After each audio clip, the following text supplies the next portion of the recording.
everyone, and welcome to Total Football Talk. I'm Anthony, And I'm Eric. and it is somebody's birthday today, and I'll give you a guess. It ain't me, but it is somebody on the phone. So, on the count of three, I'm going to do my worst happy birthday. Ready? 1, 2, 3. Happy birthday to you. I have no tone. Happy birthday to you. Happy birthday, dear Eric. Happy birthday to you. Yeah. Hey, he turns 152 today. He's pretty good for his Yes. age. Yeah, I was there for the first ever NFL game. All right. All kidding aside, it is Eric's birthday today, and I did want to wish him a happy birthday on air. Something I haven't been able to do the last few years. So, anyway, lot to go over, so we'll be brief. Look, I just want to cover the games that we talked about outside of the Rams and Bear game. Well, the Bears had a bye week, so we only really covered 3 games. So I can't remember what they were. I know the Rams, obviously, and 49ers, Lions the Monday Nighter, Lions and Packers, and then what was the one that you picked? Oh, yeah. Oh, the snooze fest. Which one? Redskins Dolphins. Oh, yeah, that's right. You picked the Redskins Dolphins. So, look, two bad teams going at it in Miami. Washington somehow won. There's talk now, of course, everyone talks about, throwing the season and doing what the NBA does. And to me, that's so stupid. First of all, the NFL teams, they don't lose on purpose, because the worse they perform, the worse their contract is when they try to negotiate. Most of the NFL is performance-based contracts. Do you agree with that? Correct, yes. The only people that want their teams to throw the season are the fans. And this is exactly why people end up not watching sports anymore, because they eventually get taken over by these types of fans. I have no respect for a fan who says, I want to lose every game and get the number 1 overall pick. I can't talk to you. I can't respect you as a fan when that's your approach. If you are cool with 0-16, then go ahead and watch your NBA games, enjoy your basketball, because I don't want to talk to you. When the Rams were, losing all those games, and I talked about them going 4-12, I didn't want them to go 4-12. Ideally, I'd like them to go 8-8 and at least salvage and have a winning season. I don't know. Maybe it's because I'm a player. Maybe it's because I was a coach. I am a coach. I don't understand the logic behind wanting to be. First of all, there isn't much of a difference in draft picks between rounds, between the 1st and 10th pick overall in the draft. That's just a fact. And depending on what you need, moving up isn't hard to do. For crying out loud, the Rams were 4-12 and they moved up 6 spots to get Jared Goff. And yeah, they gave up a couple of first-round picks, but you can bank on somebody screwing up the draft pick and a guy slipping to you. I mean, for crying out loud, the Kansas City Chiefs are sitting there going, the Bears are going to take Mahomes or Deshaun Watson, and we're going to have to look into Trubisky. And then the Bears move up to take Trubisky, and then Watson doesn't go until much later, and the Chiefs are like, are you kidding me? We ended up with the guy we wanted all along. You don't have to rig seasons, because NFL teams are so bad at drafting and general managers are so crappy at their job, you can just wait for your player to fall to you. And if you're really worried about him not falling to you, go ahead and get the job done in the draft as far as moving up with trades. Get rid of a Trent Williams for a number 1 overall pick and a couple of draft picks here or there sprinkled in throughout. There's so much that you can do. I work with a guy who hopes the Bengals lose every game. And I'm like, why? And he's like, well, because I want the number 1 overall pick. Why? Well, because I want Tua. Oh, okay, but I don't know that first of all, this isn't the NBA, where the first 3 picks are the only good players coming out of college, and the rest of them are going to be filler players until next year's first 3 picks. Am I wrong, Eric? No, I mean, just look at even this past year's draft. Like the Cardinals could have done the smart thing, and don't get me wrong, I like what I've seen out of Kyler Murray so far this year. I didn't think he was worthy of the number 1 pick. I thought the Cardinals should have been smart in taking Quinnen Williams. Well, Quinnen Williams only played like 1 or 2 games so far this year. Kyler Murray has been doing really well. So it's like, yeah, the Cardinals got the number 1 pick, and they tried to trade out of it because they had Josh Rosen. Well, let's circle back to the Dolphins and Redskins. Yeah. We all know what Miami's doing. Okay, it's no secret. The thing is, at the start of the fourth quarter, they benched Rosen for Fitzpatrick, and it was a poop 2-point conversion try at the end of the game where they ran a wide receiver screen and the wide receiver actually dropped it.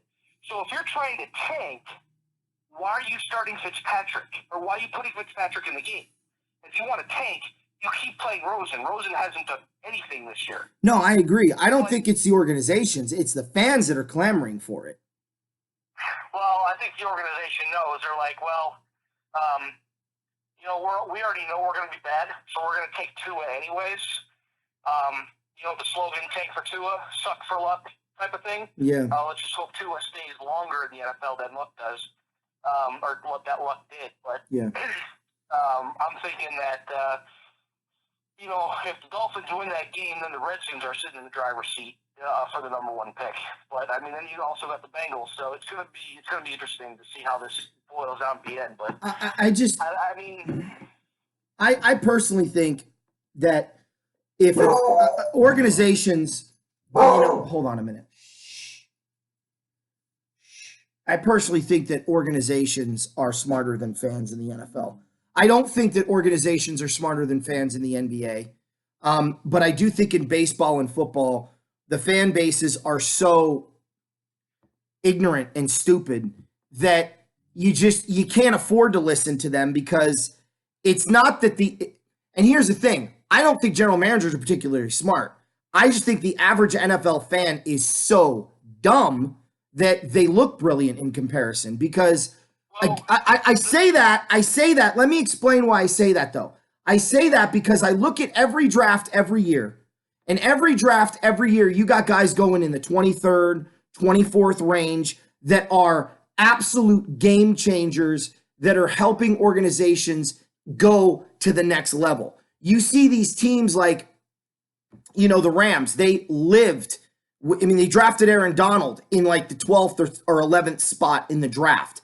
They drafted James Laurinaitis with the first pick in the 2nd round. I mean, they did things to improve their football team and their defense. And the draft in the NFL is so deep. I mean, you're talking 4 rounds deep. You can find starter talent that turns your program around or your organization around. And I mean, sometimes you even land a quarterback in the 5th round out of Michigan who ends up winning you 6 Super Bowls. So there's no reason to tank. And yet you've got these fans going, I want to lose every game and get Tua, as if Tua is the only player coming out of this draft that'll improve your football team. And then we'll see another team like good for Washington to win the game. And Washington's probably going to sit there and go, well, we'll take a lineman. We'll take a linebacker. We'll take a corner. We don't need to go get the quarterback right now. And we'll struggle in mediocrity. And then we'll get our quarterback when the time comes, whether that's somebody letting him go. They have their quarterback. I don't think Haskins the answer. I didn't think Haskins was the answer at Ohio State, let alone the answer for an NFL organization. So I'm not saying he's a bust. I'm saying he's just a guy that came out of college. Like Fitzpatrick. He might be serviceable, but if you really think the Washington Redskins are going to go win 4 or 5 Super Bowls with this guy, I don't know what to tell you. I don't know what you see. The only way the Redskins are winning 4 or 5 Super Bowls is when Bruce Allen and Daniel Snyder leave town. Well, maybe, but I just they took a step in the right direction in firing Gruden. So, I don't have as big of an issue with the Redskins owner Snyder as everyone else does. I appreciate the fact that the guy wants to win. I can't stand these owners that just sit there and they're like, perfect examples like the Bengals. What do the Bengals do to get better ever? right? Now, they did a pretty good draft this year. Guys got injured and things didn't fill in. But the Bengals are a bad example because they've been kind of up and down. I'm trying to think of an organization that's been down for so long. Just trying to think off the top of my head. I'm trying to think. Team like Cleveland. I mean, the Browns are finally making strides, but they fire the better coach and they turn around and they get Freddie Kitchens. I think they were satisfied with just getting primetime games. We'll see if this owner actually wants to turn the program around, but the organization's been in the toilet since '99. So, to me, I think it's really it shows how ignorant the fans are in the NFL when they're like, we need to tank like basketball. Guys, basketball tanks because you only have 3 guys coming out every year that are worthy of being an NBA player. And they have 64 guys they have to draft all total. And of the 64, 3 end up being real ball players. It's not like the NBA. And Major League Baseball doesn't have to tank because they have 8 million farm systems. So it just annoys me. That's all I have to say about the Redskin game. I just want to touch on the tanking issue. Did you want to say anything? I mean, no, not really. I only wanted to cover that game to say that I was picking the Dolphins because I thought they had a really good chance to win, and they actually did when Fitzpatrick came into the game. Yeah. As I mentioned, Rosen pretty much stuck it up for 3 quarters. He's now benched. He's backing up Fitzpatrick now. So I won't be surprised if you see some more Dolphins trades before the deadline. They moved the deadline back a couple of years ago.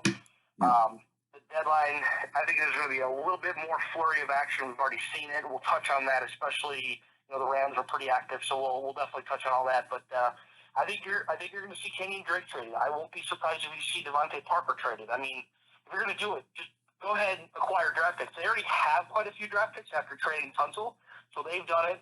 I don't think Drake. I don't think who's going to want Drake. I mean, I love Kenyon Drake. Don't get me wrong. I'm a big Bama fan. Somebody who needs a backup running back. I don't know. I mean, who knows? You're going to give up draft capital for a backup running back? A 5th rounder? Sure, I would. If I want a healthy backup running back. I'd rather see what my backups can do. I mean, you're not getting appreciably better, and you're losing a 5th round pick. And I'll put it this way: it's not just a 5th round pick. You're losing Tom Brady. That's what you're trading. You're trading Tom Brady. Well, you could always trade down in the 3rd round, garner an extra 5th round. You can trade down in the 4th round, get a pick. So we've seen the Patriots do it. It's not a secret what they do. No. I mean, hey, somebody else could take a little bit of a page, a snippet out of the Patriots trade down scenario at the draft. And do something like that. So I could see a team like Houston trading for Kenyon Drake. I don't think anymore, only because Carlos Hyde has done fabulous there so far. He has done fabulous, but Kenyon Drake is the 3rd down back that Duke Johnson was supposed to be. That's all I'm saying. Anyway, the Monday night game. I'll touch on this one. I picked Detroit to win. For the 2nd week in a row, well, I guess it was the same week. The Seahawks played the Browns last week, right? Yeah. So I'm going to talk about these 2 games because, in my opinion, they're linked. The only way that I can describe NFL officiating is embarrassing and shameful. I'm not going to sit here and. First of all, allow me to point out the hypocrisy of the media.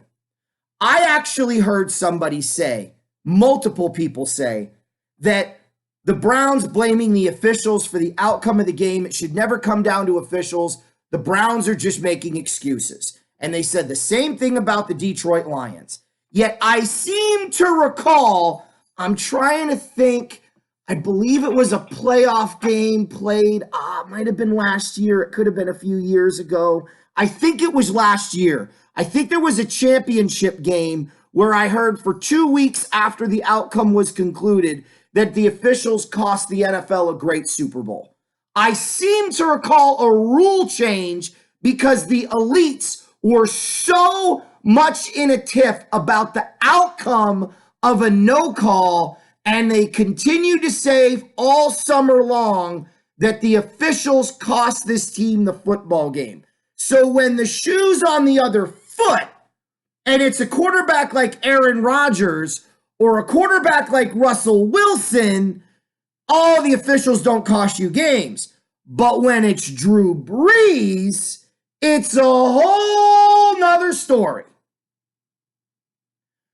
I am so done with the bullshit. And I don't normally cuss on this show, but I just did. I'm so done with it. Because I cannot stand when somebody wants to tell me, a grown adult, a professional football player wants to tell me that officials don't change the outcome of games or have a direct effect on the outcome of games. And to prove that they don't actually believe that is wait until an elite quarterback's team gets screwed by officials. Remember the Fail Mary? That essentially ended a referee strike. And by the way, the Rams were 3-1 when the replacement refs were reffing. And then the regular refs came back and the Rams went 2-9 down the stretch to finish 6-10 that year. Coincidence? I don't think so. Those officials, the replacement refs, they didn't have no stake in the game. These officials, well, they know who they're reffing for. So when they go against the grain, they get excoriated. As long as they make sure that those elite teams are covered with the bad calls, they know that they'll just go unpunished. That's what bothers me. The Cleveland Browns lost the game because of the 5 officials on the field. The Seattle Seahawks did not beat the Cleveland Browns on Sunday. They didn't. Period. There was nothing Seattle did that won them that game. They would have lost, and they would have lost probably by 10 points. The Detroit Lions did not lose to the Green Bay Packers. Aaron Rodgers did not resurrect the Packers to victory in the waning moments of the football game. The officials gave them the friggin' game. Now, if you're going to tell me that the Rams were given the friggin' game in the championship game, you don't get to tell me that officials don't cost football games less than a year later in consecutive days. Sorry, that bird don't fly. That ship don't sail, and that poop stinks.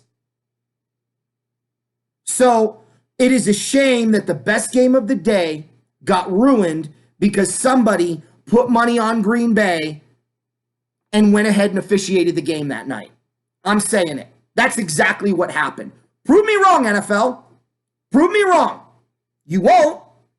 Either he was told to throw the friggin' game or he bet on it.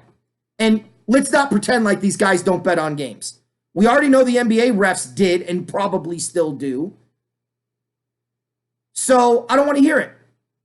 I don't want to hear it. And the reason no one's upset is because the beneficiary of the bad calls was Aaron Rodgers and Russell Wilson. It wasn't a guy by the name of Baker Mayfield or Matthew Stafford. So what else can I say about the game? Thank you once again, NFL, for allowing your officials to ruin what should have been the best game of the week. I had no enjoyment watching that game because of the way it ended. And I'm not even a Lions or Packers fan. I don't care about either team. To be honest with you, it's kind of cool. I know you're going to hate me for saying this. Seeing Green Bay in a Super Bowl. Seeing Green Bay in a championship game. I think it's kind of cool when a down team like the Detroit Lions make the playoffs. And if they ever were to make a run, seeing them in the championship game again would be kind of cool, considering their history. So I'm not coming in here like I was in the championship game with something invested. But again, like I said to the Saint fans, it's over. It's done with. I don't see the Lion fans crying for a rule change. I don't see the Brown fans saying they're going to protest the Super Bowl. They're not going to watch any other game but Brown games the rest of the year. I don't hear the crying continuing into this week. Do you? So I think the Saint fans have a pacifier in their mouth for now. That's why they're not talking, because they're winning. But I don't hear those same chirps for the Browns and for the Browns and Lions that we heard all off season long for the New Orleans Saints. Isn't that interesting? Isn't that fascinating? Isn't that hypocrisy at its finest? Go ahead, E. Well, first of all, we're not friends anymore. If you say it'd be cool to see Green Bay in a playoff game or championship game or Super Bowl, we're done. The show is over. Cancel it. Nice knowing you guys. Yeah. Okay, so I believe you haven't been paying attention when you say you don't hear the Lions saying anything. It's true. The Lions haven't said anything. But, man, there are billboards all up around Detroit with an NFL referee and a cheese head on top of it. So they're saying something. Well, that's fine. That's fine. I don't see them protesting for a rule change. I don't see them complaining. They're not doing that because you know why? Because they ran the ball when they were supposed to.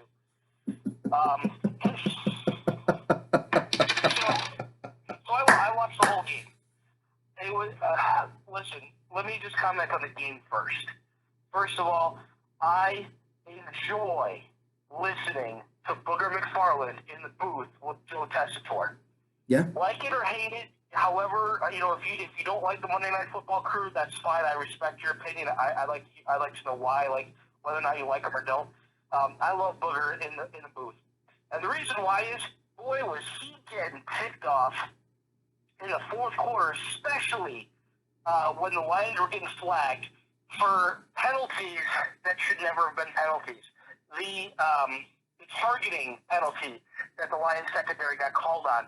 Dude, he's going for a ball, and he's going for an interception. What is he supposed to do? No, wide receiver. You catch the ball. You have the ball. You have the right way. I'm not a big Dean Blandino fan when they go to him on Fox. I'm not a big. There's another ref, former ref. He's on Fox as well. His name escapes me at the moment.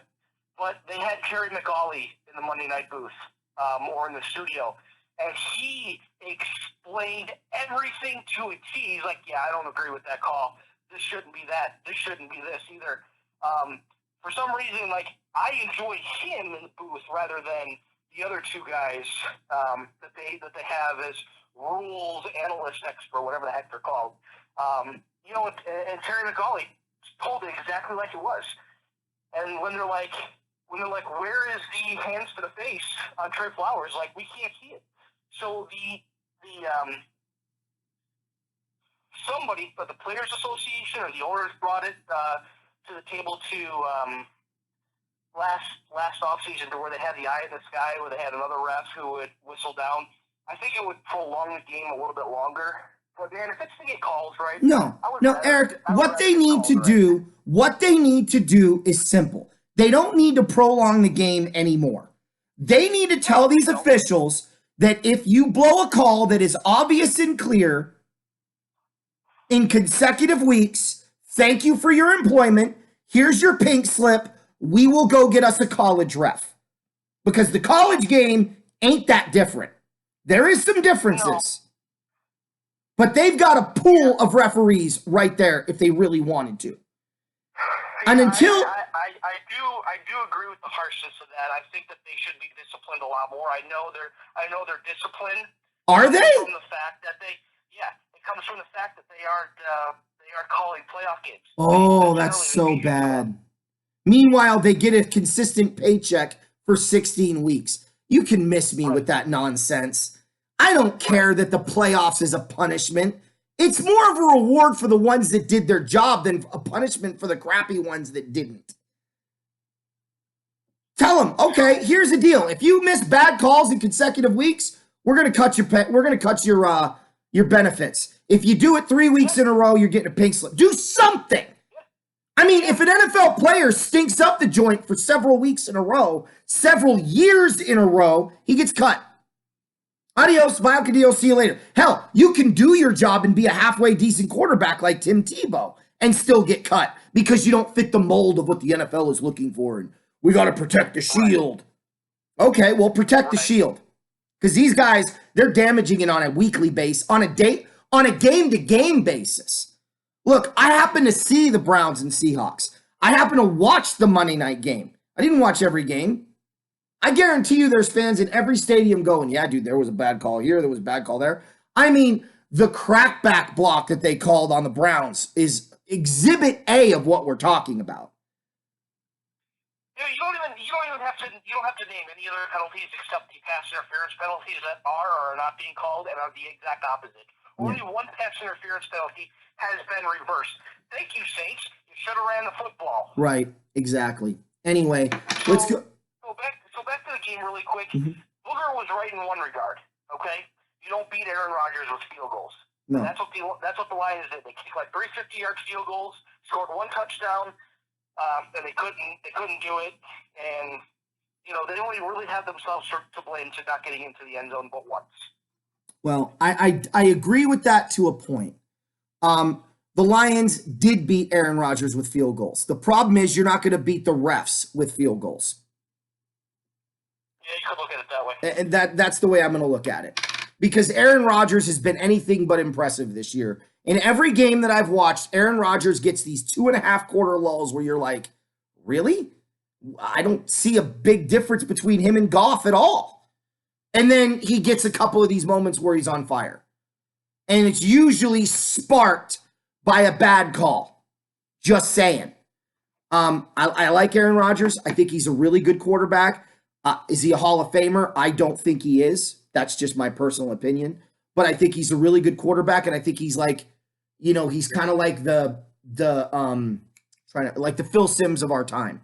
He can win you a Super Bowl, put the right pieces around him. He's a really good quarterback. Maybe a better example would be a Bernie Kosar, right? Although Bernie Kosar never won a Super Bowl. That's what Aaron Rodgers is. He is Green Bay's version of Bernie Kosar. The difference is he didn't have a guy fumble the game away, and he didn't have another quarterback create this amazing drive that threw him out of his Super Bowl run. He actually had a running game in his championship runs, unlike Bernie Kosar in 86, 87, and 89. But I digress. And Bernie did win a Super Bowl. He won one with Dallas in 93. So, I mean, there is that, right? I mean, yeah, Jim McMahon won 2 Super Bowls, but, I mean, unless you're really, contributing to the team except being a backup. Well, Bernie did. I mean, hold on. Bernie. You have the ring to show for it, but hey, 93, Bernie did contribute now.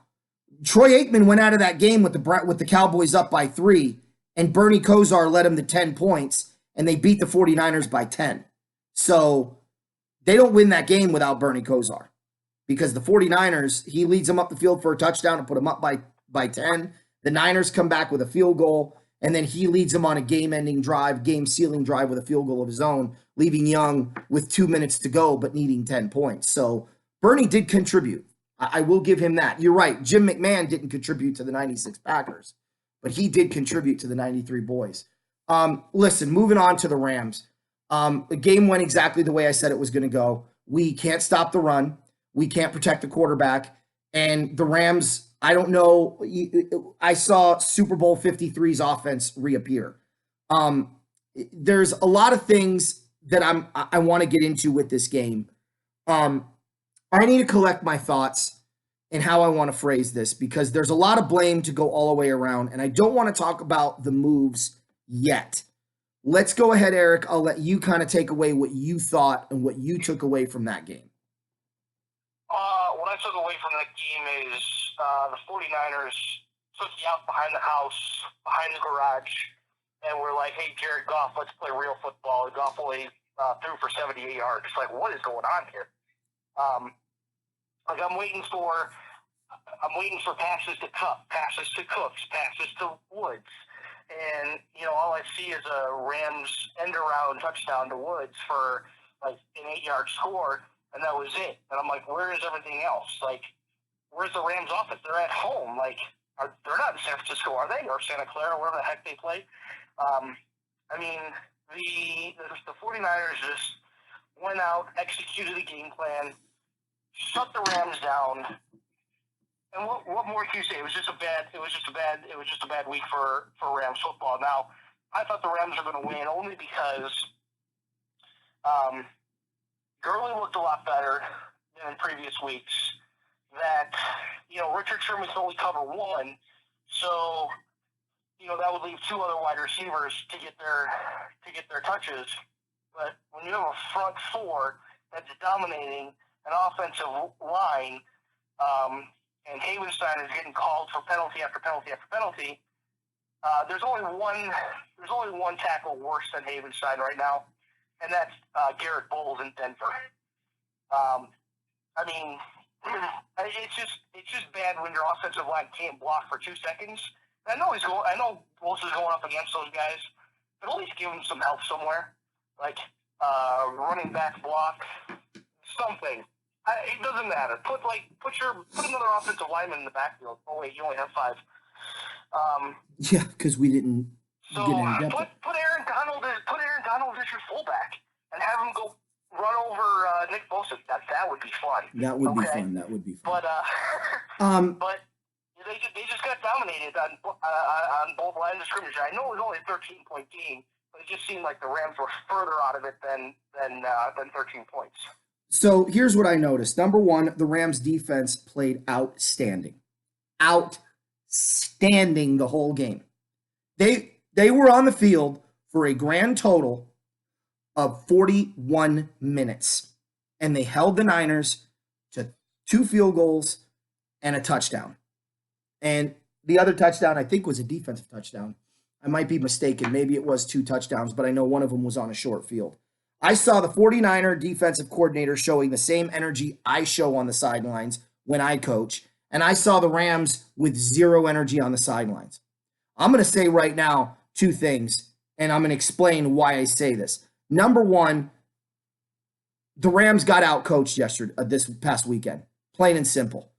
Shanahan did a better job of preparing and getting his team ready to play and beat the Rams than McVay did to beat the 49ers. Plain and simple. The second thing is, I told you guys what it was going to take to win a Super Bowl and be the next dynasty in the NFL.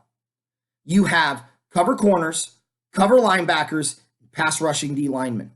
If you get yourselves linemen that can block, running backs that can run through tacklers, and a quarterback who can convert third down with accurate passes, you're going to win every single Super Bowl you're in. You're going to beat every single team out there until Belichick realizes what you've done and goes out and drafts accordingly so he can beat you every time he plays you in the Super Bowl. That's what it's going to take. And I hate to say it, but right now the Niners look like the only team using that recipe. Because even their backup linemen are better than the Rams starters. Let that sink in. Their backup offensive linemen are unequivocally, almost across the board, better than our starters. I don't know what else to say there. So there were a couple of things that I could say, but let me just put it to you this way. Sean McVay is a good coach. That's all. He's not great. He's not the next Bill Belichick. He's not a genius. He's not the most brilliant man in the room. He's a good coach who knows how to manage talent and knows how to put players in position when the ball gets there. What he is incapable of doing is improvising off of his game plan. He has his playbook, and there is no advancement from beyond that. He doesn't even do situational football properly. I'll explain. First half, we're running Malcolm Brown. Malcolm Brown is running through the 49er defense like a hot knife through butter. We get into the red zone, and do we run Malcolm Brown? No. We do an end around with Robert Woods. Okay, well, now that play's been seen. They ran that same end around 3 times in the next 3 quarters for a grand total of negative 7 yards. Negative 12 yards. Sorry. So now that play you kept going to, and it's a gimmick play in the red zone, doesn't fly with me. Malcolm Brown then gets stuffed in the second quarter. So you bring in Devin Henderson, or this kid from Memphis, who is an absolute pile of garbage. He gets a couple of good runs. Then the Niners shut him down. And instead of going back to the veteran and keep running him, we leave Devin Henderson in. He can't even catch a pitch. We open the second half with a toss play to a rookie who's not performed all year long, including the preseason. Okay? He looked like one of my wet, slippery craps in the toilet bowl this preseason. Somehow he made the roster. I'm thinking it's only because he was a second-round pick. And we toss him the ball. And what does he do? He drops it. He drops a pitch. Something high school running backs don't do. The Niners recover. Malcolm Brown doesn't even enter the game until the fourth quarter. So there's one. Here's another issue that I had. They ran the same play 3 times in a row. Rob Havenstein holds on a toss play, creating 1st and 20. So we run a screen pass. It gets 8 yards or 7 yards. So now it's 2nd and 13. So we call it again. But then Rob Havenstein or somebody on, I think it was actually Everett, gets called for a block in the back. Which, oh, by the way, that only got a yard. So the block in the back happened at the line of scrimmage. So now it's replay 2nd down. Now it's 2nd and 28. Okay? So they go back and they run the same screen pass they ran on 1st down, not the one they ran on 2nd down, for no gain. So now it's 3rd and 28. What do the Rams do? The same screen pass for the 3rd time in 4 plays. And what happens? They lose 7 yards and they punt. Please tell me how that's innovative. I felt like I was watching the Chicago Bears offense back in 2004. What was that year, Eric, where they were just horrible offensively? Was that 04? Was that 05? 05. Yeah, the Bears offense of 05, where it was 2 yards and punt every time. Like, I'm like, where is the innovation? Okay, we don't run the ball, and then when we run the ball, we're only running the same play. So, obviously, the Rams have real problems, and this isn't just where we are. It's just the nature of the beast. But I told you guys, we were going to lose those games. Just like I told you guys, just like I'm telling you guys, we were going to beat Atlanta and Cincinnati before we made these moves that we made. So now I'm going to explain to you the moves. This is equivalent to what we did. Okay? I'm going to give you a scenario. You walk outside in your underwear, and you're outside talking to a neighbor, and your neighbor goes, "Yo, bro, you're in your skinnies. Maybe you ought to go change." You look down and you go, "You're right. My bad." You go inside, you take your underwear off, and you walked out buck naked. You didn't fix the problem. You made it worse. That's what the Rams did. See, last time I checked, Marcus Peters doesn't block the best pass rusher on the other side.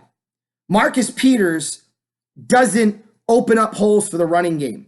Marcus Peters isn't the one committing holding penalties and false starts and getting Jared Goff killed. In fact, Marcus Peters is returning interceptions for touchdowns like he did against Tampa Bay and getting interceptions like he did early in the game against San Francisco. I get it.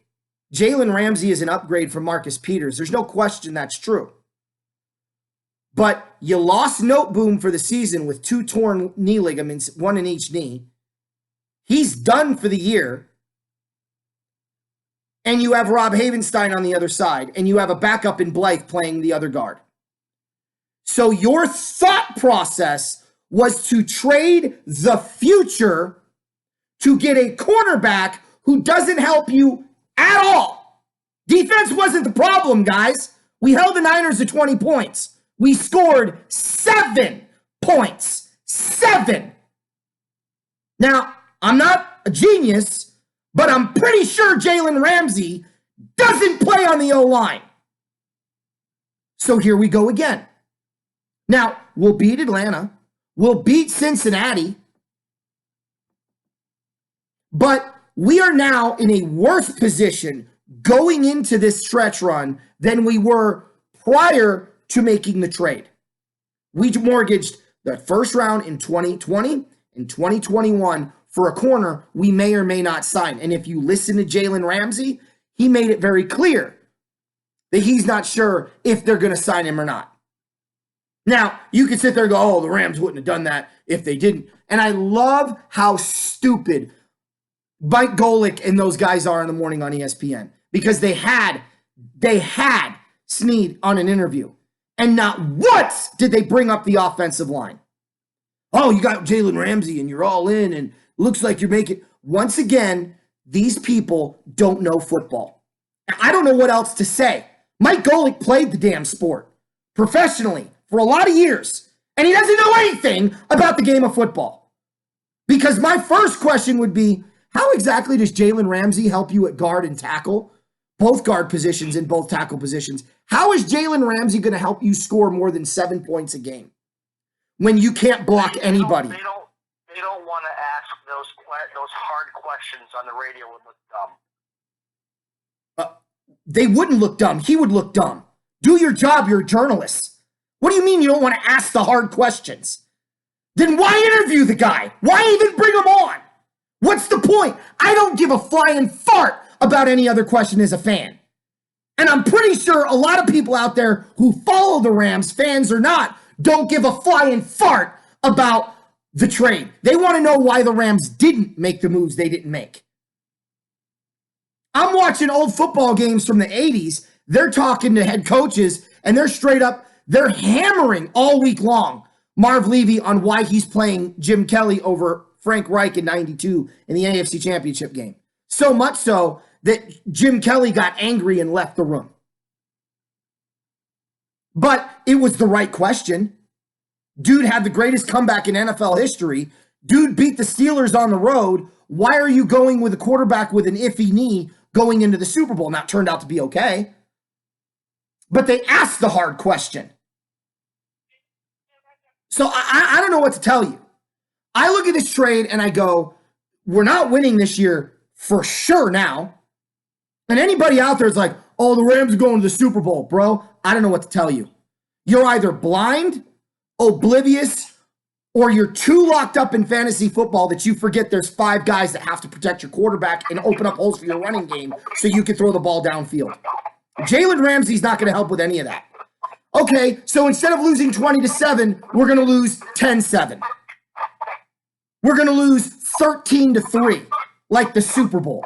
That's our future? So here's my assessment. This doesn't change where the Rams end up this year. They make the playoffs. They get destroyed in the first round of the playoffs. Destroyed. They'll be lucky to score 10 points. Now, we're going to have to invest all of our money and all of our capital in offensive linemen in free agency because we're not going to get them in the draft. And we're going to sit there and we're going to watch the Seahawks, the 49ers, the Cardinals all take linemen, and we're going to sit there and go, we got Rob Havenstein. He can block nobody, so we're good on that side. We got Blythe. He's a career backup who can't block anybody of talent or anybody that's even somewhat good or great. We're good there. Allen's going to improve. Who knows if Noteboom's going to recover from this injury. Oh, but we did get the kid from Cleveland. Which, let me just say this. Now that I've gone on my rant, the kid from Cleveland, trust me, coaching matters. Okay? Roger Saffold was an average to mediocre lineman until this guy came in, the coach of the Rams O-line. He made Roger Saffold a great offensive lineman. He took him from okay to great. So he could probably do the same thing with this kid from Cleveland. I have no questions that could happen. And we'll have to wait and see what that looks like. I heard rumors that the Rams and Browns right now are the 2 competing teams for Trent Williams. I will say this, and I will be clear about this. If the Rams get Trent Williams and this guard ends up performing at a high level, we put Williams in for Havenstein. We get Havenstein the F out. I think the Rams could make a run at the Super Bowl because I don't think that there are particularly strong teams in the NFC across the board. Wither. Does that make sense, Eric? But what are you trading to get Williams? You don't have any first-round picks for the next 5 years. Yeah, right. That I don't know. That's what I'm worried about. And maybe the Rams are going to trade a running back or a wide receiver or one of their other players. I don't know. I would be curious what I think the Browns have more to offer than the Rams do at this point because we made such a hard play for a guy who's not going to help the football team win football games.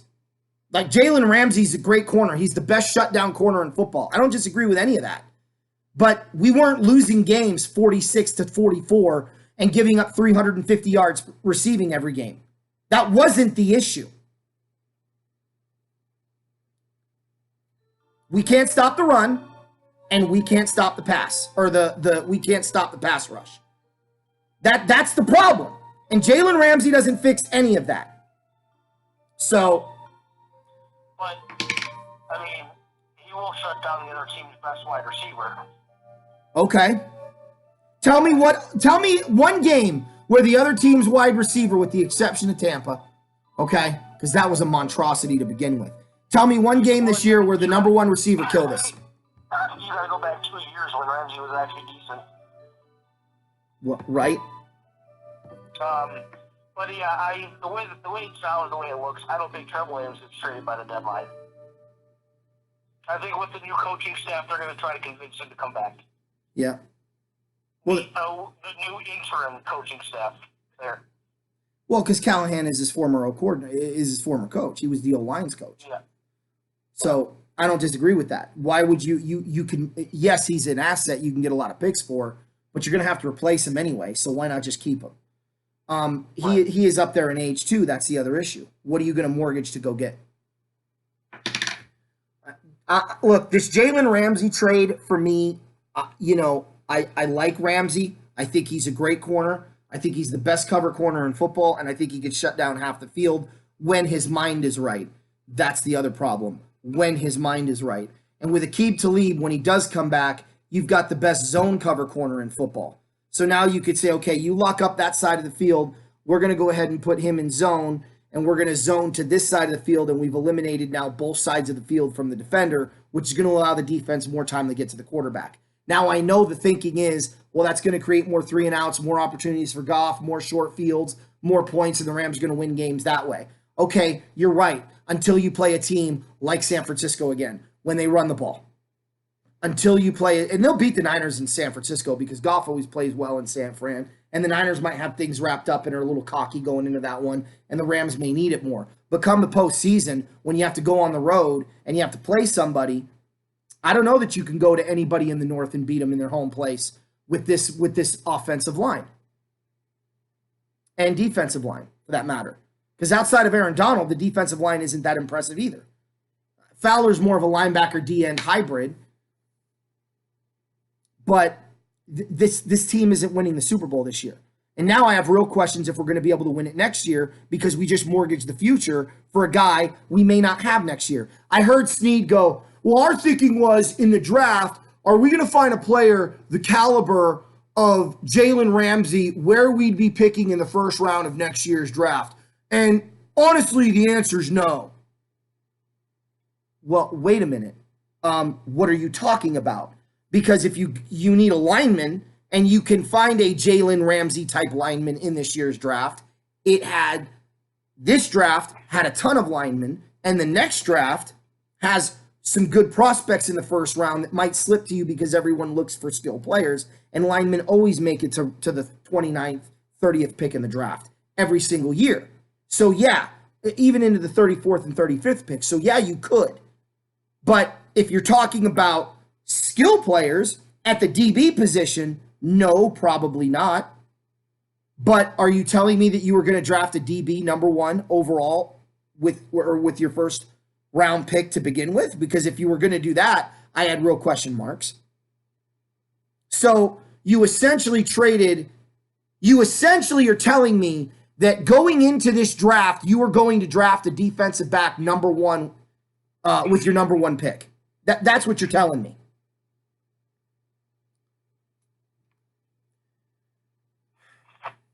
That's what you're being told. I just shake my head, dude. And it's funny because I'm talking to this one guy and he's like, I've never met somebody that is so into the offensive line like you are. It's really kind of shocking. Well, that's where you win games, in the trenches.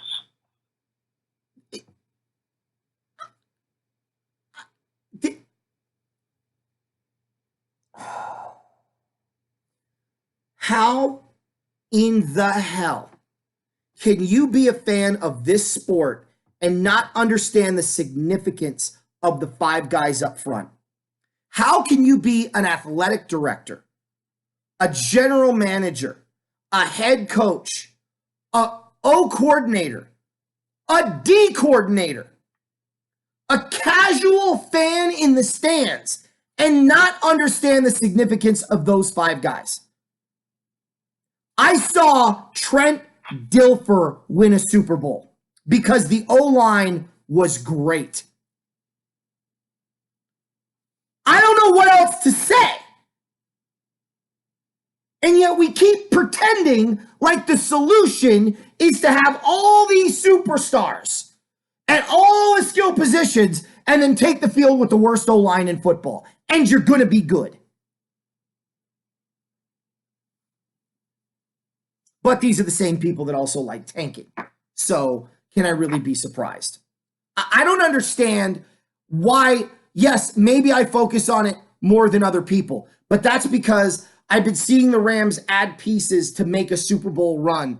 And then the one part of the puzzle, it's kind of like making a cake and getting everything out and telling your kids, we're going to make cake. And you get out the bread and you get out the eggs and you get out the frosting and you get out the pan. And then you go, let's make the cake. And the kids will look at you like, where's the bread? Where's the cake mix? We're not going to use cake mix. Okay, what are we going to use? Milk, eggs, and sprinkles. Let's make some cake. They're going to look at you like you're a goddamn idiot. And that's what these fans are doing. They're making cake with eggs, milk, and sprinkles. And they're like, I understand my team sucks. Because you have no base. I'm so done. I'm so done. I mean, it's not like you haven't been talking about the offensive line all year either. It's right, and it's not like I haven't been talking about the offensive line since 2016. It's like you beat a dead horse enough to make Elmer's glue. Right? Well, but again, these guys, they're not beating horses to make glue. They're beating off. I understand, sticky. Yeah, but let's, calm down. It's not the same thing to make glue. Pardon the analogy. Ladies, I'm sorry if that just made you laugh or gross out. That was inappropriate, but it gets the point across. This is why we're on YouTube and not on ESPN. But oh my God, dude. It's like, what are we doing? Blythe, Havenstein, Allen, whoever this dude is from Cleveland, and Whitworth. That's what we got. You're going to rely on that to block Khalil Mack. You're going to rely on that to get you through the postseason and beat Bill Belichick in the Super Bowl. Really? Really? Oh, we got Ramsey. Great. Is he going to block Khalil Mack? I would love to see that. He'd go flying. Ping! Oh, look, there's Ramsey. Holy crap, that was a 40-yard chuck. So I don't know. I shake my head and I laugh. I see everybody post all these pictures and go, Ramsey's a Ram. It's great. It's wonderful. It's not. We replaced Marcus Peters with a better Marcus Peters. That's what we did. Actually, let me rephrase that. We replaced Marcus Peters with a more expensive Marcus Peters, and we're in the same position to pay him as we were for Marcus Peters. The difference is gave up draft capital. Right, and gave up draft capital. And the difference is Marcus Peters would have been much cheaper. I think the Rams are like, draft what draft? Apparently, George Allen is the head coach is the general manager of the Los Angeles Rams. That's what we're looking at. And it's funny because they told Snead, you are the only team now since the Redskins to go this long without a first-round draft pick. Like, the only other one was the Redskins 10 years. And this was Snead's response. Well, I don't think we'll be beating the Redskins record. You don't think? Boy, that sounds confident. Even if you did mean it and you were trying to joke and be like, obviously we're not going to keep doing this. But give me one reason I should believe anything coming out of your face hole. You blonde pompadour douchebag. Because you've done nothing to impress me. Like, I'm sitting there going, are you kidding me? And I think that's unfair. I mean, we got this guy who's like a first. You're referring to Brandon Cooks? I don't know if you're aware, Les. I'm going to include you in on something. Brandon Cooks was drafted several years ago. And are you really going to tell me that Brandon Cooks would be a first-round draft pick coming out of college today? Because if you are, you're an idiot. Robert Woods is more of a first-round prospect than Brandon Cooks right now. And I love Brandon Cooks. He's got speed for days, but he's inconsistent at catching, especially when contact's coming, and he doesn't have a lot of yak. He catches the ball, and he gets tackled. Robert Woods is more of a first-round prospect than Brandon Cooks. So if that's what you're referring to, you're on drugs. So, again, guys, am I happy about Jalen Ramsey? No. Am I saying the Rams are worse because they got Jalen Ramsey? No. I'm saying we're in the same position we were in prior to the trade currently. We're in a worse position when you look at big picture because now we have 2 more years of no first-round draft picks. We have 2 more years where we get to watch the Chargers draft linemen, the 49ers draft linemen, the Cardinals draft linemen, the Seahawks draft linemen. We have 2 more years to watch people close the gap on the LA Rams. And what was our division for a decade is now going to be ours until this year is over. And I don't know that we'll ever regain it. For a while. 4 or 5 years? I don't know. Again, if we left this team alone, kept our picks, kept Marcus Peters, we were going to beat Atlanta and Cincinnati. With Jalen Ramsey, we are still going to beat Atlanta, and we are still going to beat Cincinnati. That doesn't change. But I'm even more certain now that the Rams, if they're lucky enough to make the playoffs, because with no Boom's injury, that's a game changer now. Because he was at least somebody that was talented that we could put at guard and trust and focus on the right side of the field. Now he's gone. We've got a suspect guard from Cleveland. We've got a backup guard, career backup in Blythe, and the worst right tackle in football. And yeah, I think he's worse than the guy from Denver, Eric. So now we've got a potential hole and definite holes. We can't slide the protection any direction now. That doesn't look good. And oh, by the way, the Bears come to town. And that may be 13-0. Because the defense may have 2 touchdowns. And then the Bears miss the extra point because it's the Bears. Maybe it'll be a double doink extra point. Relax yourself. It'll be a double doink missed extra point, and the Rams will still lose 13-0. That's what we're looking at. So, anyway, your take on the trade.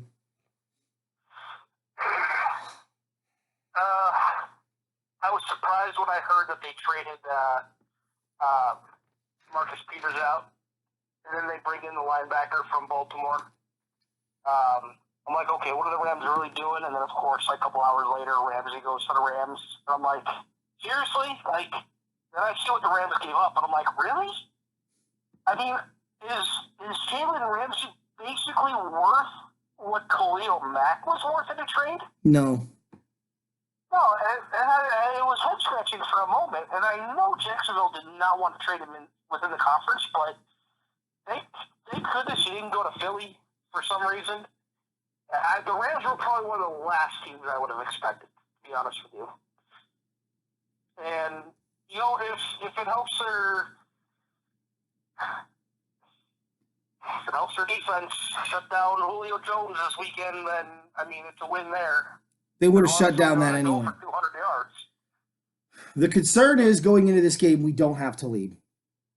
And again, Jalen Ramsey, I'm not arguing his ability. I don't think he's a Khalil Mack type player on the defense. I'm sorry, I don't. And that's all I'll say about the draft. Let's talk about some games. Eric, you pick one first. Go. All right. Well, last week I picked the dumpster fire of a game. This week I'm not doing that because I know that. Because people don't want to talk about Washington and Miami.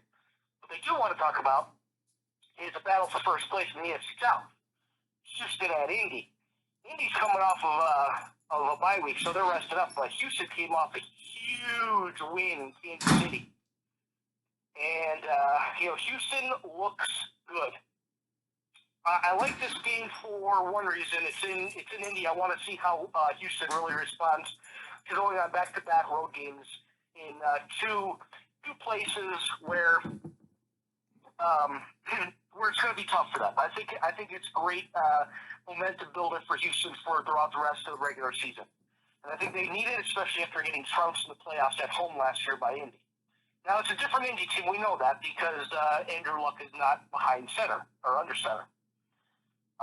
It's Jacoby Brissett. Now, Jacoby Brissett has been a rock back there for Indy. He has done a great job. What Indy really needs is to get the running game going and give Marlon Mack as many touches as they can. I do like Hilton. Hilton had the week off to rest up. He's going to be fine. He's going to be playing. Get both tight ends involved. Get the ball out of your hands quick because Merciless and Watt are coming for your head, Jacoby. And on the other side of the ball, the Colts finally get Darius Leonard back. He was out the last 3 games prior because of a concussion where he actually contemplated whether or not he wanted to come back. No joke.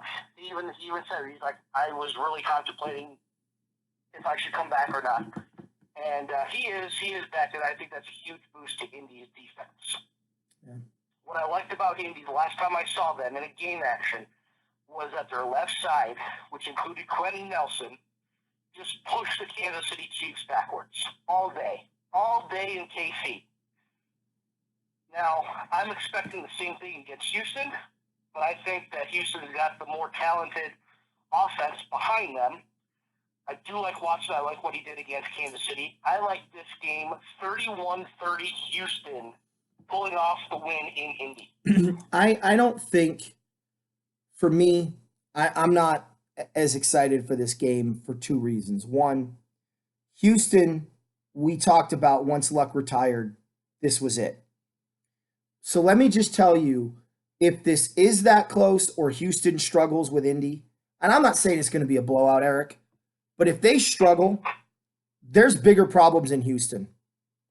And all this hype about Houston, look, you got to beat the teams in your division that you're supposed to beat. I think Houston will do fine with the running game. I don't think that they're going to need to rely on their quarterback as much. I think they're going to be able to shut down Jacoby Brissett and the Colts offense at least a little bit. Hopefully they have figured out an answer for T.Y. Hilton. Is he playing in this game? Yes. Okay, so they need to find an answer for him. I think that this is going to be a rather rocky first half, but then Houston's going to pull away. I'm going to say 24-14 Texans.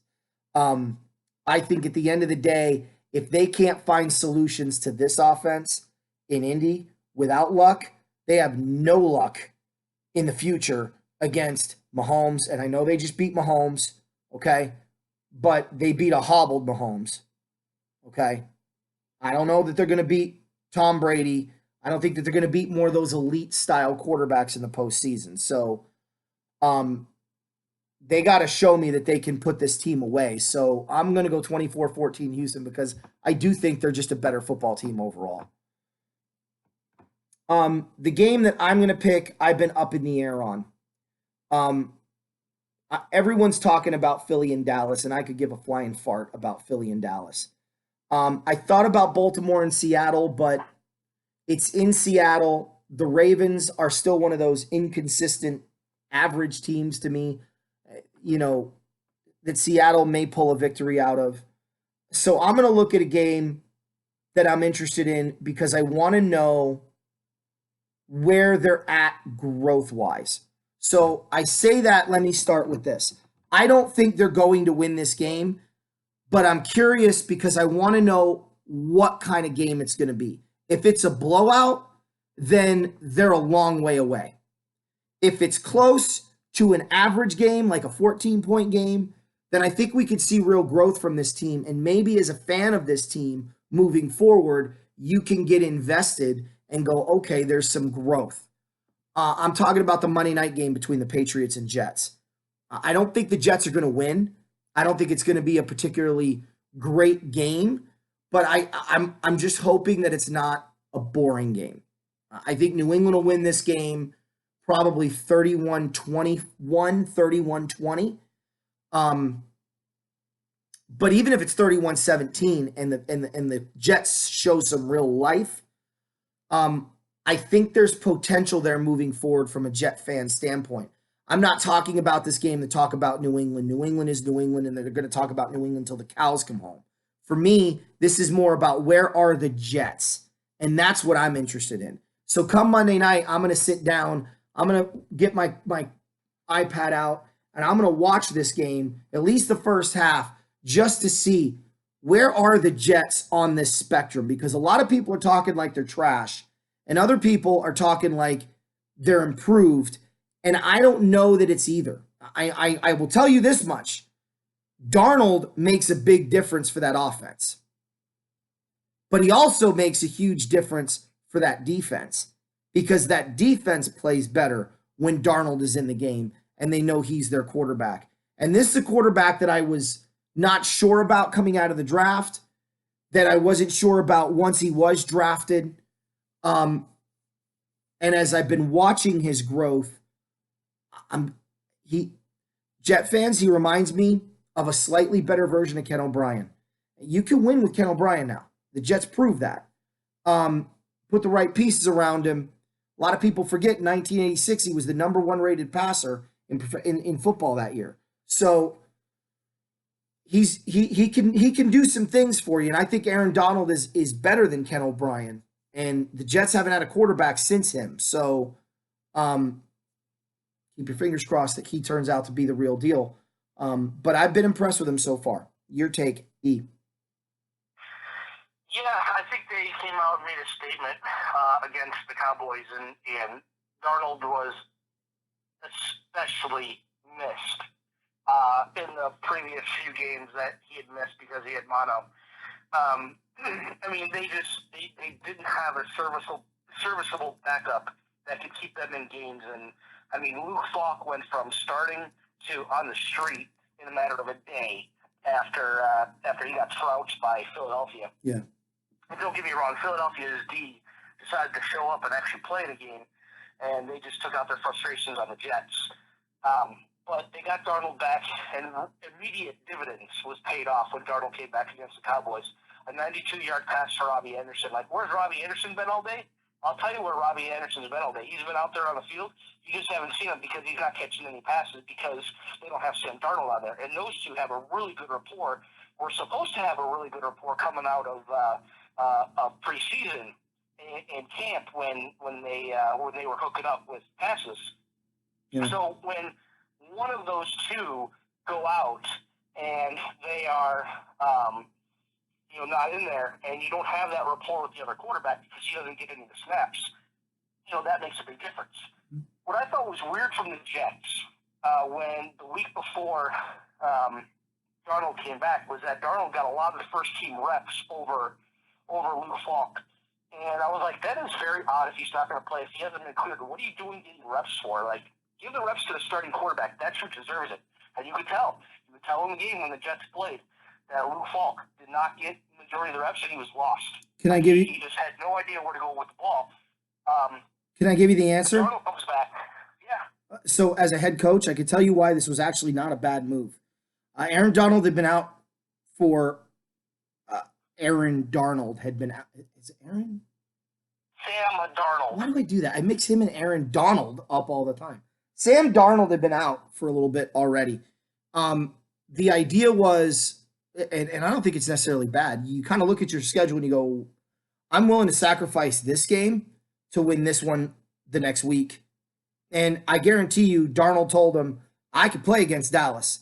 Just give me another week. And he was like, okay, well, then you're going to give me a couple of solid days of practice and show me that you can get the rust off. So next week we're full blown all the way to Sunday. Sometimes the coach, you just look and go, I got to sacrifice something. Probably not going to win this game, but I'm going to go all in to win this one. And moving forward, maybe that'll give us some momentum. I could see doing it against a division opponent. For sure. It's a little surprising that maybe because they had back-to-back East teams, NFC East teams, they were like, well, forget this one. We'll focus on this one. Unfortunately for Cowboy fans, that just meant that they were going all in for the Dallas game. But it's just an idea. I don't think it's necessarily bad. It's an interesting strategy, but that's probably the thought process behind it. Good, bad, or indifferent, agree or disagree. As a coach, sometimes you're confronted with that, and it just depends on the feel that you have on your team. I'm starting to wonder if Gase has a pretty good pulse on these guys because that move paid off. Maybe he was just lucky. Blind squirrel finds a nut every once in a while. Broken clock is right twice a day, but we'll see moving forward. But it seemed like the right move. Yeah.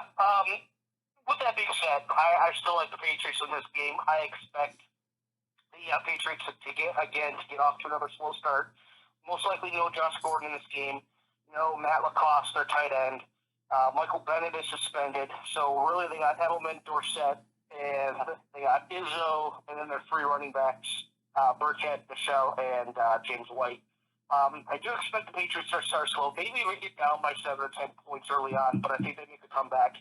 I think they take this game 30 to 23, 30 to 24, somewhere around there. That'll show some great growth for the Saints or for the Jets. I'm telling you that much right now.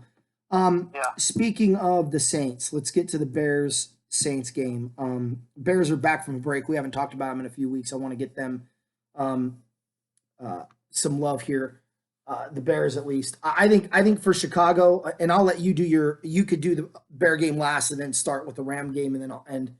But with the Bears, I think that there's to have 2 weeks to prepare for a Drew Brees-less New Orleans Saints football team, to be home. I believe they're home in the elements. They are home. Yeah, they are home. In the elements again. At home, you're licking your wounds off of a very bad performance against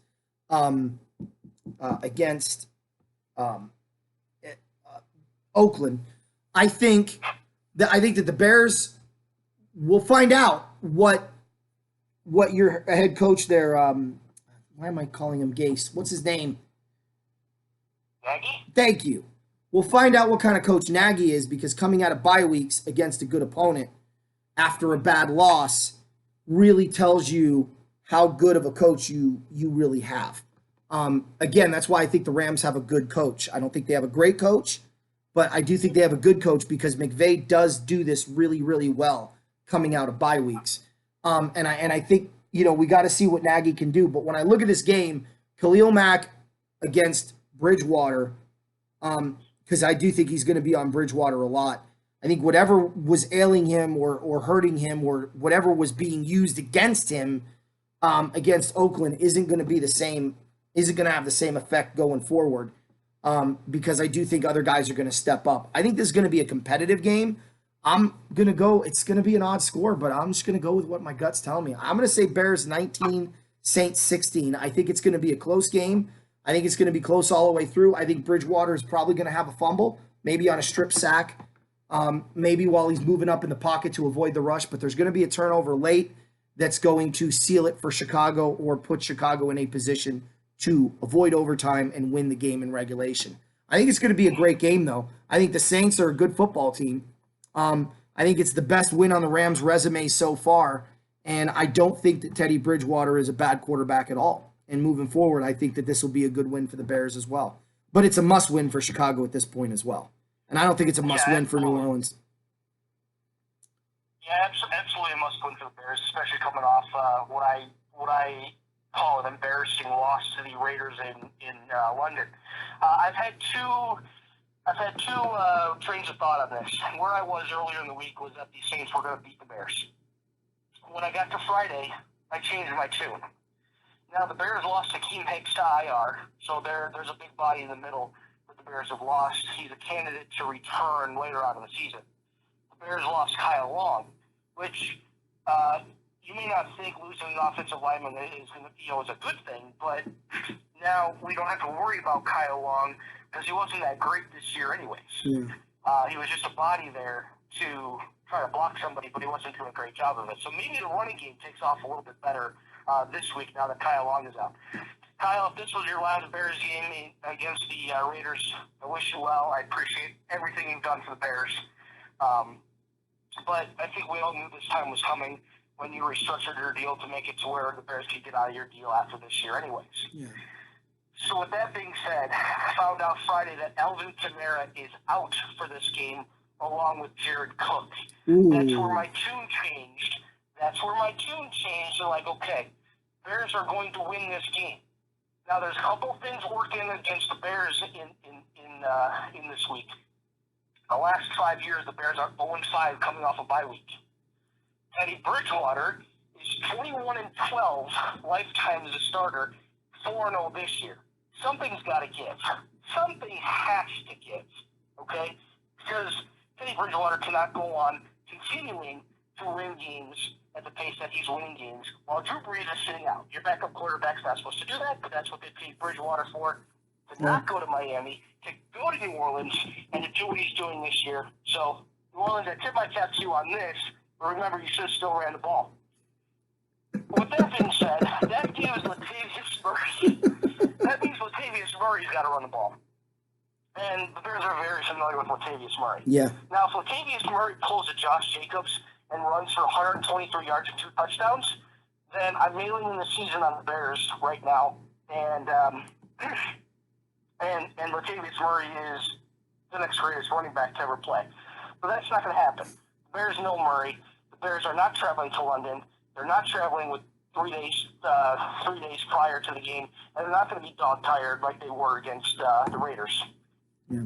So, it's going to be a very close game. Marshawn Lattimore is going to be all over Allen Robinson and then some. So that's going to leave Taylor Gabriel, David Montgomery, Terry Cohen, Anthony Miller, and even Trey Burton to catch some passes. Mitchell Trubisky is back. He will be playing in this game. He is going to be wearing a harness on his left shoulder. So the whole shotgun, you might not see him back there as much. You might just see him under center, where I think the Bears may actually be better with him. Yeah. Because when he's in shotgun, it's more like the Bears are going to pass. So I think they're going to be more forced to feed the ball to Montgomery, and then a few play action passes, screen passes to Terry Cohen. I expect him to have a big game, but I also expect this to come down to field goal kicking. Bears win 17-16. There you go. So we both got the Saints scoring 16 points. That's crazy. Right. All right, Rams and Falcons. All right, Rams Falcons. Now, I know the Falcons are 1-5, and their defense is atrocious. To me, the only way the Rams lose this game, to be 100% complete honest with everybody, is that if Grady Jarrett gets loose, gets to that offensive line, and buries Jared Goff. That's one guy that you need to account for when it comes to the Falcons' defense. If you can contain Grady Jarrett, you can have all day to pass, all day to run. Now, and I expect this to be a semi-high scoring game. And I'll get to my score here very shortly. On the flip side of the ball, if Ramsey is on Julio, okay, I expect the Falcons' offense to be semi-stalled in the first quarter, and then they're going to figure it out. But, hey, you know what? Having 1 quarter off, I know there's 4 quarters to a game, but having 1 quarter off can cost you a game. Mm-hmm. They're gonna finally get it to Ridley. They're going to feed Sanu. They're going to have Devontae Freeman run on the outside because you're not running up the middle on Darnold. The Rams are going to be able to shut down the Falcons in a way to where they become one-dimensional, and that's by Matt Ryan passing the ball, because they're not going to run it. So the Rams end up winning this game. Offensive shootout, a little bit of defense, and that little bit of defense comes with a pick by Matt Ryan in the fourth quarter. So we all know he's used to doing that. But the Rams win this game 31-28. Ooh, you got a close game. I Now, see. if the Rams lose, I'd pretty much pick the Rams every week because I thought they should be winning every week. I didn't think their offensive line would be this bad, but again, if they don't contain Grady Jarrett, then you'll know early. And in case Grady Jarrett does injure Jared Goff, which I'm not going there, then I think it's going to be a longer day for the Rams. Yeah, no, there's no question about that. And at that point, the Bengal game becomes in doubt because that's in London too. I look at it this way. I think that Good. I'm glad. You know what? I'm glad you said that. I hope you leave from Atlanta right after the game. Leave from Atlanta, go to London, and be there by Monday morning. I agree with you. That will help you win the game. I agree with you completely. I think for me, this game comes down to three key elements. Obviously, I'm throwing the trenches out. You know how I feel about the trenches. I talk about it every single week. But it really is going to come down to I don't care if Gurley plays or not. I want him to play. The Rams are better when he's on the field. But I'm assuming if Gurley plays, Gurley's going to do what Gurley does. Okay? So put that away too. It's going to come down to three things. Number one, does somebody other than Aaron Donald get pressure on the quarterback? If the answer to that question is yes, the Rams will be fine on defense. Now, that doesn't mean they're going to shut him out, but they'll be fine on defense. The second thing is, does Malcolm Brown get more playing time? Or forget that. Does Malcolm Brown execute when he's on the field? Does he get an opportunity to be on the field? And is he going to get opportunities while being out there besides blocking? Because I think he's a dynamic runner who is a power runner. This reminds me a lot of the Rams when I've always said this and I keep saying this, that he reminds me a lot of Lawrence McCutcheon. Well, it reminds me of when McCutcheon and Bryant were in the backfield for the Rams in the 70s. They had somebody who was a multi-talented running back and a sledgehammer. And that really... Let me stop you right there. Malcolm Brown is doubtful for the game. So if Gurley is expected to play, but expect to see a lot more of your boy Henderson. Well, because that was what I was getting at. The reason I want to see more Malcolm Brown and hopefully doubtful change to questionable changes to playing by tomorrow. Because if Devin Henderson is in the game, then we are playing with 10 guys on the field. I'm just telling you right now.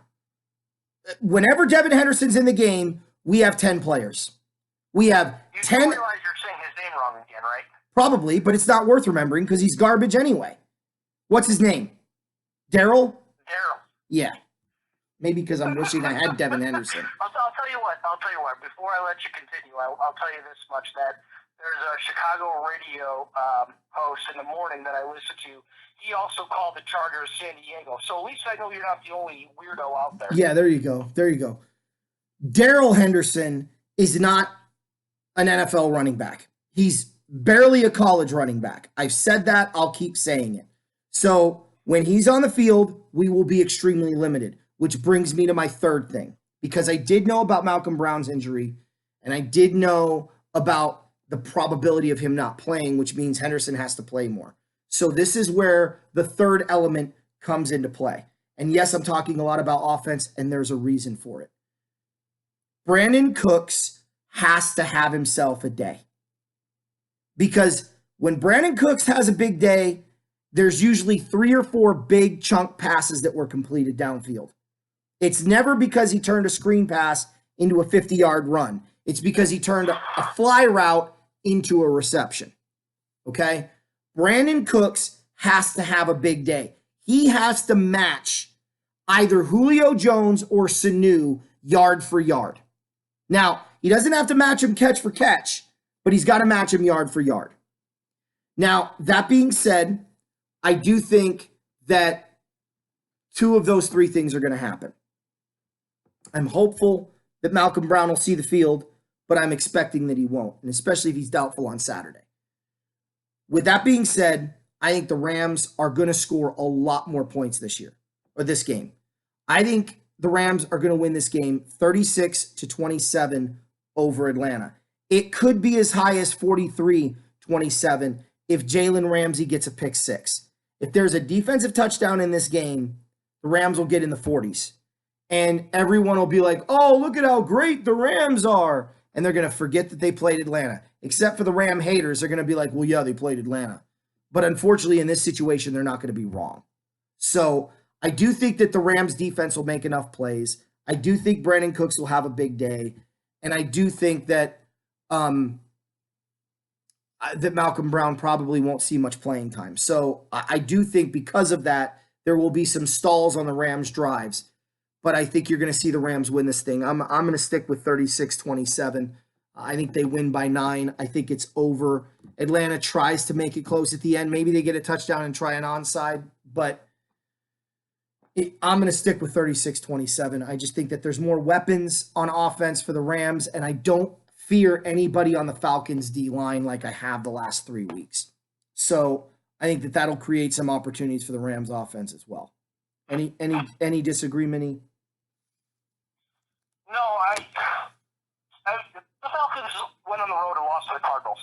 I mean, come on. Like, the Cardinals are not better than the Rams. We know that. I don't care if Atlanta's playing here, there, or somewhere in the galaxy.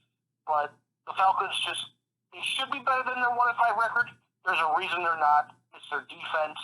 There's a reason why Matt Ryan has all these passing numbers and touchdown passes, because he's playing from behind 95% of the time. Mm-hmm. So, get a lead, sit on it, sit back, pin your ears back, and wait for Matt Ryan to make a mistake. That's what the Rams got to do. All right, guys. Yep.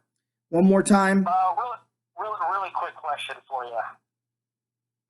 Who wins the AFC West? I'm going to still say Kansas City. Mahomes out anywhere from could be 3 to 6 weeks. Yeah, but they got enough weapons on offense and that defense. Do you trust Matt Moore? I trust him more than Flacco at the moment. I trust him more than Phillip Rivers at the moment. If you watched any of the Thursday night game, John Elway was ready to go down there himself and play quarterback. But yeah. Elway, listen, do me a favor. Don't re-suit up and come out of the press box, because you won't get up with that offensive line that you gave for Flacco. Yeah. Well, once again, former football player ignoring the trenches, thinking it's all about fantasy numbers. So, anyway, Eric, I do want to wish you a happy birthday. You need to get your butt out here sooner than later. Eric, for those of you that don't know, he turns 55 today. So, congratulations. You guys have seen me on the show before. I am way younger than that. Way younger than Anthony too. I'm 21. You're not 21. Shut up. Anyway. I'm 21, 18 times old. Yeah, now you sound like my father. I ask him how old he is. I'm 23. Yeah, okay. Anyway. All right. Well, happy birthday, E. Get your butt out here sooner than later. I'll say it. I'll try to be enthusiastic. Horns up. Bear down. Go Rams! Go Bears. See you next week.